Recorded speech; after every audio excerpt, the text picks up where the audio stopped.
Continuamos, amigos y amigas, en esta conversación del día de hoy con un tema muy importante en el momento actual que vivimos en nuestro país y en otros países de América Latina y el mundo, y estamos analizando el marxismo. Toda la propuesta que hizo Carlos Marx en el ámbito de la sociología, de la filosofía, de la política, y que posteriormente se le denominó como el nombre de marxismo, tratando de juntar toda su producción intelectual. Pero hablamos, y como ya estamos en la última parte, hablamos de que un filósofo, un pensador, un investigador, no es una piedra que como comienza termina, sino que justamente es una piedra que se pule, se lima una arista, otra se pone más radical, otra más fina, más pulida, en fin. ¿Por dónde comenzar nosotros a estudiar la obra de Marx? Que creo que tenemos que estudiarla. Hoy día que se está hablando del marxismo, que se está hablando del comunismo, y que Marx aparece en la iconografía, ya lo vemos en afiches, en lugares públicos, en fin. Si alguna vez se hace una película sobre Marx, yo propongo a Carlos Aguirre como actor. Sería importante. ¿Por dónde comenzar a estudiar para entender al Marx? Yo te digo, Alex, yo no soy experto, el experto es Hendrik, pero yo recomendaría el librito de Ruth, Marx para principiantes. Marx para principiantes. Sí, que realmente es una joya, ¿no? Y es muy buen resumen. Y había una autora chilena que se llamaba Marta Hanaker, que ella escribió también unos libritos muy finitos, muy delgaditos. Reconstrucción del materialismo sobre Marx. El problema que yo veo con Marx y las introducciones a Marx es que muchas son tendenciosas, o sea, lo ponen como si no tuviese crítica. Sí. Y como apología. Pero no sé, Henry, dinos a un muchacho de 17 años, 16 años, que va a empezar y está entusiasmado porque estas ideas que hemos venido hablando le levantan la oreja y dicen, caramba, sí, la empresa, la empanadería donde yo trabajo, mi patrón gana más que yo quiero saber si realmente me está explotando. ¿Qué texto puede empezar a leer para llevarse más o menos una idea general así del marxismo? Este tipo de personas con esas inquietudes, a los estudiantes de sociología, antropología, filosofía, historia, comunicación también, comunicación social, ciencias humanas y sociales en general, yo les sugiero que empiecen a investigar sobre la distinción entre marxismo, marciano y marxólogo. Esto es una distinción que introduce Ludovico Silva, un gran marxista venezolano. Es para mí uno de los que mejor reconstruye y expone el pensamiento de Marx, y en un texto así llamado, tal cual, Manual para marxistas, marxólogos y marcianos, él expone tres diferencias básicas. Es decir, el marxista es el que milita en un partido político declaradamente marxista, declaradamente de izquierda, revolucionario, y que no se sale de los cánones del manual, ¿verdad?, a los cuales tiene que adherirse. Además, su práctica debe ser consecuente con esto. Probablemente no se sale del manifiesto comunista. Del manifiesto comunista, por ejemplo, que es el texto de 1848, y básicamente esta persona, militante del Partido Revolucionario, intelectual del Partido Revolucionario, no se sale de este tipo de bibliografía. Básicamente el manifiesto comunista y los manuales que creó la Unión Soviética posterior a la revolución bolchevique. Bueno, yo ahí difiero de Henry. Yo creo que esos son bastante tendenciosos. No, son bastante... Sí. No, lo que está diciendo es para entrarse mira, yo te digo una cosa. Mi abuelo, que fue vicerrector de esta universidad, Francisco Burgo Finol, a él en la Unión Soviética le regalaron una enciclopedia de filosofía de 15 tomos. 14 eran desde Aristóteles, es decir, el siglo IV antes de Cristo, hasta Marx. Perdón, uno era desde Aristóteles hasta Marx, y los otros 14 eran de Marx. Pero no me refería a eso. Me refiero a que yo entiendo que... No para introducirse, para los marxistas, digamos. Para el marxista. Ya, disculpa, Henry. No te preocupes. Pero eso es cierto, es cierto. Cualquiera no puede, o sea, no se sugiere introducirse con esos textos, pues.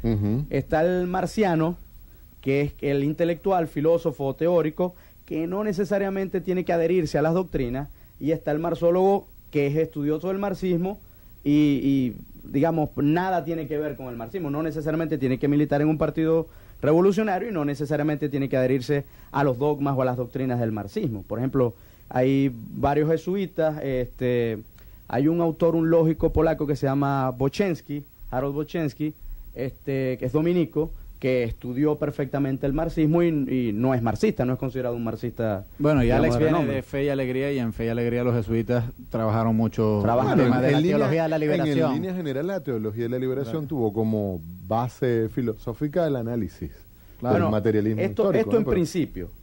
Yo creo que un estudiante, una persona interesada en estos temas, debería comenzar por investigar sobre esta distinción, que es bastante útil. ¿Por qué? Porque esto va a dar los lindes de la bibliografía que se debería de usar para introducirse. Yo comenzaría con el texto que citó Gabriel, porque es un texto bastante introductorio, de hecho tiene caricaturas. El de Rius. Que permite un poco recrear, digamos... Por cierto, tú preguntabas, Alex, que cuáles eran algunos de los que han cambiado de opinión. Rius, tengo entendido que en estos últimos años se ha derechizado un poco, más o menos. Sí. Ahora, Hendrik, yo no quisiera despedir el programa, Alex, sin que tú al menos nos hagas ver alguna crítica que se le pueda hacer a Marx, porque es que a mí no me termina de convencer de que la mercancía solo es producida por el trabajador. Es decir, yo creo que el dueño de la empresa hace un aporte importante, cuestión que Marx como que parecía... Bueno, rápidamente hay varias críticas. ¿Qué críticas? De las que a mí me parece más importante es una crítica filosófica, hay una crítica política, en el sentido de la sobredeterminación de una variable sobre otra. Por ejemplo, el economicismo en Marx y en los marxistas posteriores está bastante acentuado, y ya vemos que la vida social no es tan simple como la sobredeterminación de la producción económica. De hecho, hay un autor, se llama Max Weber, un sociólogo, que es el que expande y el que critica.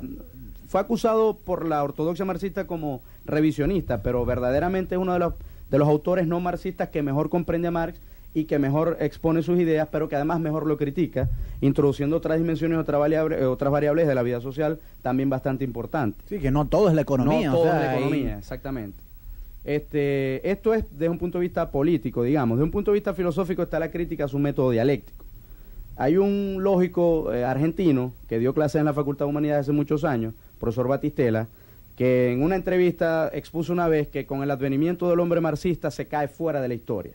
Un filósofo bastante agudo en estos temas podría hacer ver que, advertir primero que la historia es un evento continuo de sucesos, de procesos que evoluciona, ¿verdad?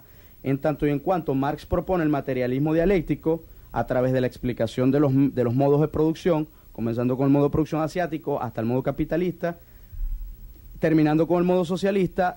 Una de las críticas que yo le diría a esa dialéctica es que cuando venga el modelo comunista, cuando sobrevenga el modelo comunista, ¿qué? ¿Se acabó la historia? Entonces el hombre cae como fuera de la historia, porque entonces después el comunismo... No, y que me da la impresión que Marx lo que fue más un crítico del capitalismo, pero no propuso muy bien qué era lo que iba a venir. No lo dejó muy claro.